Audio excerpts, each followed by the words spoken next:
Ah oui, ça donne vachement envie d'entrer.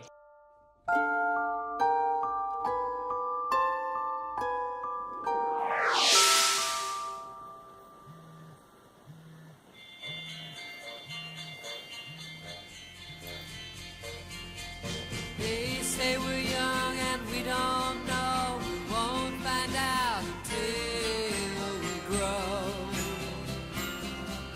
Well, I don't know if all that's true, 'cause you got me, and baby, I got you. Hey, I got you, babe.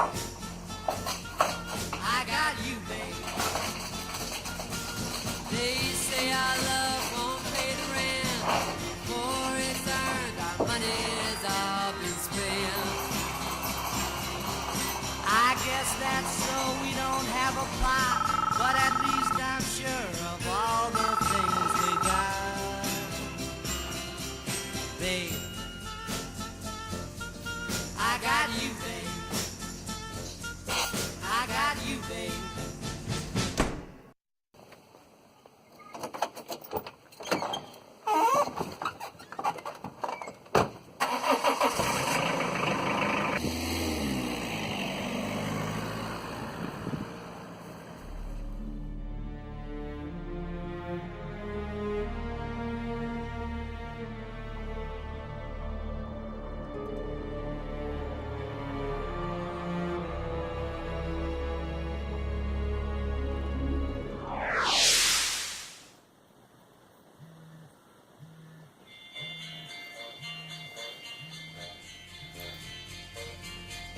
They say we're young and we don't know. We won't find out until we grow. Well, I don't know if all that's true, 'cause you got me, and baby, I got you. Babe, I got you, babe. I got you, babe. They say our love won't pay the rent, for it's earned, our money's all been spent. I guess that's so we don't have a plot, but at least I'm sure of all the things we got. Babe, I got you, babe. I got you, babe.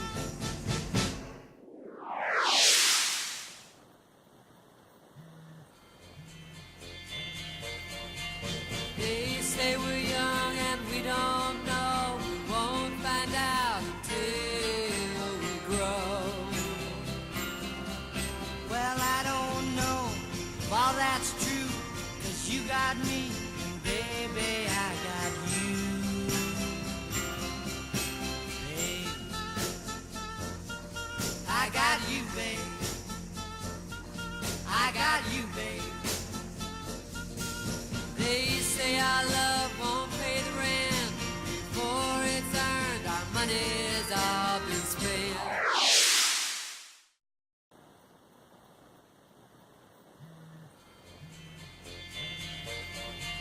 They say we're young and we don't know. We won't find out until we grow.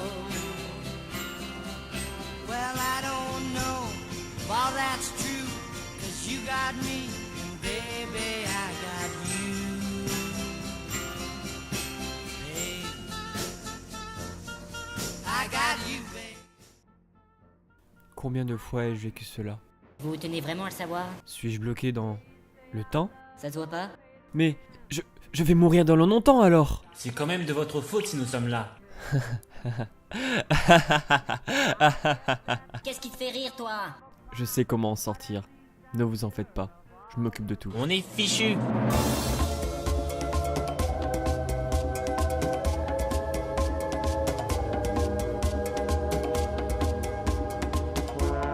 Kipponi Stories, pré-chapitre, sur des terres inconnues.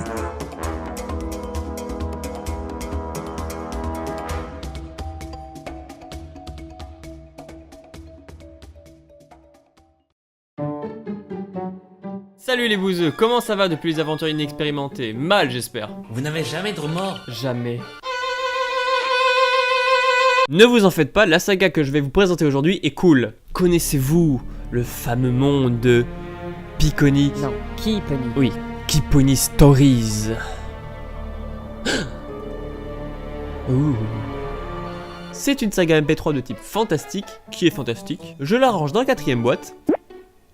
Voilà, celle-là. Et si tu n'as pas suivi l'histoire des boîtes, je t'invite à regarder ma précédente vidéo, parce que j'aime pas du tout me répéter. Ah, dommage, j'aurais aimé voir ça. C'est pour moi la première saga MP3 à peu près sérieuse que j'ai pu écouter. Oui, à peu près, car son but premier n'est pas de faire rire, même si je me suis tapé des barres d'1 milliard d'hectopascal avec. Trop compliqué? Mais bon, c'est toujours mieux quand il y a de l'humour, mais je l'aurais peut-être moins apprécié si elle m'avait fait peur. En même temps, en 2017, qui aime les histoires qui font peur? Coucou. Ah oui. Oui. En parlant de l'histoire, voici un petit pitch. C'est l'histoire d'Alexandre Vinocchi qui veut percer le mystère du triangle des mers nulles et révéler au monde entier les secrets cachés par d'étranges brumes dont personne n'est jamais revenu. Ce faisant, il recrutera un ami à lui du nom de Hanson, qui est le parfait petit brave. Vous voyez un petit peu le cliché du loyal débile. Mais il est assez courageux, ou inconscient, quand même, car il faut avoir des couilles pour aller là où personne n'est jamais revenu. Mes testicules ne sont pas à vendre. Mais j'ai jamais dit ça. Pour explorer les mers nulles, rien de mieux que de prendre un bateau avec un équipage de bras cassés qui va finir par mourir dès le 2e épisode. Wow! Spoiler! Alex et Hanson vont survivre à la tempête, mais ils feront la plus grande découverte de tous les temps, Regardez, Hanson, une chaussure. Aïe. qui est un vaste continent inexploré qui n'est autre que Kipponi, et qu'ils ne pourront jamais quitter à cause des brumes maléfiques. Oh, mais c'est le doigt! Oui, il y a un peu de magie et de mystère dans la saga. Enfin, ce n'est pas le type de magie auquel vous êtes habitué, genre Seigneur des Anneaux ou Harry Potter. Il y a bien des phénomènes paranormaux, étranges, voire glauques, qui se produisent sur Kipponi. De plus, il n'y a aucune indication temporelle qui pourrait nous dire à quelle époque se passe cette histoire, ou même si elle se passe sur Terre, ce dont je doute.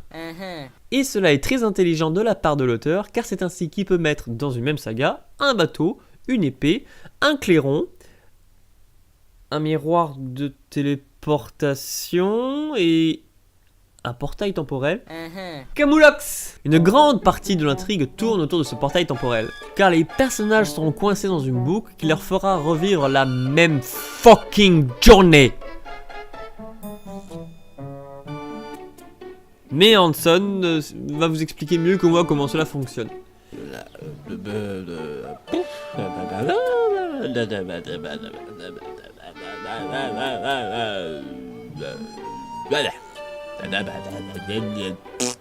Je ne comprendrai jamais rien aux imbéciles. Moi non plus. Et oui, c'est pour ça l'intrigue au début de ma vidéo. Et le fil rouge. Non mais il faut suivre un peu. Moi si je fais les efforts, c'est pas pour rien, je veux pas mourir ici, hein. Nos deux compères seront rejoints par Frédéric et le vieux Andom. Notez l'originalité des prénoms quand même.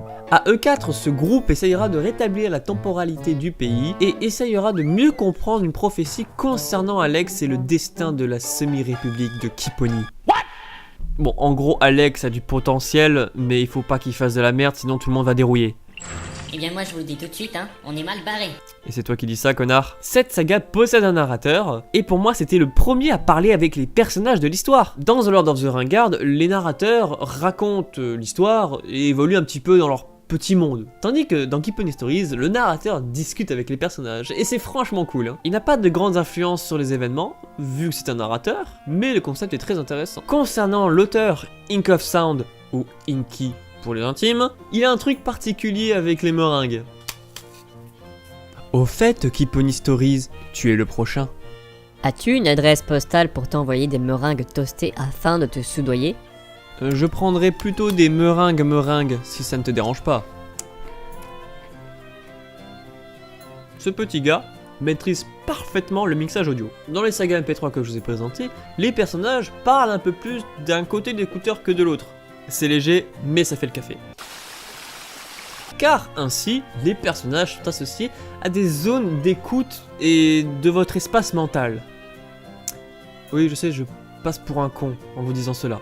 Surtout avec ma meringue. Mais c'est important car par exemple, dans Nullbuck, le ranger qu'on entend plus souvent dans le côté droit, peut être entendu aussi dans les deux écouteurs en même temps. Et quand il arrive cela, c'est soit parce que le personnage fait preuve d'autorité, du coup il parle très fort. Respecte mon autorité! Bah du coup il dit dans les deux écouteurs, soit parce que justement il s'approche d'un élément scénaristique important qui lui oblige à être proche. Donc du coup c'est normal que l'on entende bien. Dans Keep Pony Stories, on peut entendre beaucoup de choses en arrière-plan. D'autres personnages parlent en même temps, et c'est normal, c'est comme dans la vraie vie. Je veux dire, on n'est pas dans un match de tennis. Salut! Bah comment ça va? Ça va et toi? Bah super, moi aussi. Bah super. Bah écoute, moi j'aime beaucoup, sauf depuis que j'ai mangé le drap et après je me suis mis dans le cul avec une poubelle, mais j'ai mis ça à cœur ouvert, j'allais voir une vitre qui m'a proposé de raciste, mais LGBT-phobe, la langue n'était pas d'accord et la mettre des choses dans le cul parce que j'ai mangé et la table va pas être d'accord de Chihuahua avec Amélie autour. Dire les chevaux ils ont rien fait. C'est quand même plus drôle. Et tout cela très bien doublé. Est parfaitement audible pour les plus jeunes et les plus vieux d'entre vous. Cette saga existe depuis 2006 et franchement elle n'a rien à envier à Reflet d'Acide. Ça me fait tellement jouir de dire ça. Je chiale, putain! QQES, bien qu'elle date depuis un bail, cette saga a eu de longs moments de pause. D'accord. Je vois qu'on avance bien. Et cela est dû en grande partie aux obligations de son créateur. Inky a aussi un petit côté musicien ma foi fort sympathique, qui lui a permis de créer pas mal de musique originale pour sa saga. Il utilise ici de manière très bien dosée différents bruitages pour rythmer la saga et enchaîner les scènes à sa convenance. Et ces petites transitions permettent d'installer le récit et de toujours garder un rythme pour que l'éditeur soit toujours gardé en haleine et pour pas qu'il se fasse chier surtout. Ce qui n'est pas le cas de toute la saga MP3. Objection, objection, objection. Objection rejetée. J'en arrive à l'humour utilisé dans la saga, qui est très bon. Vous croyez? Bon d'accord, c'est pas très objectif. Inky joue beaucoup sur le ridicule, avec quelques bruitages de vinyle, juste assez pour que ça passe, mais pas trop pour pas que ça te fasse chier. Et il aime vraiment tourner ses personnages en ridicule, dans toutes les situations possibles. Eh, si j'allais m'acheter une bonne brioche.